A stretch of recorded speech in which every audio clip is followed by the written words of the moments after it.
I am very disappointed in the Minister's script. Now, he didn't read the words out, but he did state that in his script that it is for these reasons that the government will not oppose but can neither support at this time the Autism Bill 2022.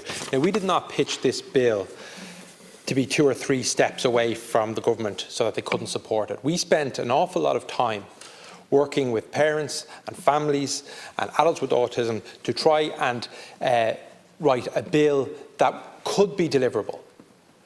And we feel we've done that. And we came into the chamber this morning, woke up this morning, in the understanding, the belief that the government weren't opposing this, in that we would be able to see it go to committee and to be discussed. And if the government have changes that they want to make, they could put amendments down and we could discuss it. And as Deputy Batchik said in her contribution, we will work constructively on this.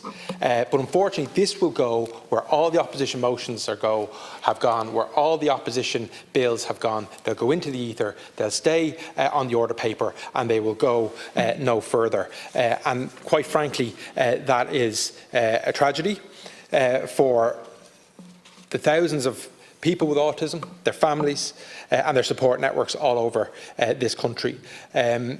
My first interaction with a friend of mine who we met at a party a number of years ago, and they had a child who was at the very start of looking for interventions. And he said to me, and it sticks in my mind, I was only a councillor at the time, I just started as a county councillor, and he said to me, Duncan, it's like we've just been thrown into a jungle with no map. That's exactly how we feel. And the fight began then. And the fight starts for services, speech and language, early intervention, audiology, the list goes on, and we have the waiting list numbers. I'm not even going to read them out, we know the numbers, they're astronomical. And the question that's always asked of parents, it's always asked of them, usually by public health officials, is, would you not go private? That's always asked. It's a question that should never be asked.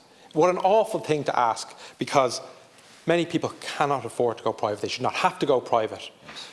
And even if they do, if they can't afford it, and if they do go down that road, even the waiting lists in the private sector are out the door, and services are not there. So it is a complete catastrophe at the moment. Deputy Oireachtas has spoken about one of the other fights, the fight for education.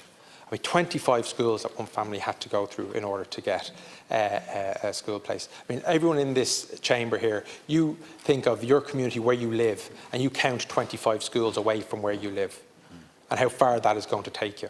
For me in Swords, it would take me up to Drogheda, where many families in my area are school, or down to Donamead in Deputy Oireachtas' constituency, or indeed into Dublin city centre, because that's the reality. Again, a total dereliction of public duty. And then post-education, you know, the right and the fight to work. A couple of Fridays ago, I received a call from a parent. Her son is in his mid-20s. He has gotten jobs but has been let go very quickly because of a lack of compassion and understanding for his neurodiversity.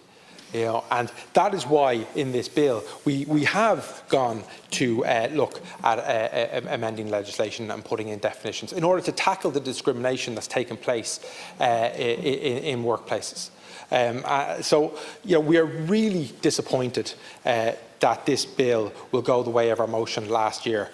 We feel that it is there to be debated, to be amended in committee, and to be made a law that will improve the lives and opportunities and the roadmaps for so many people who are feeling excluded from this republic, who are feeling excluded from their communities. And that's something none of us can nor should stand over. Deputy Smith.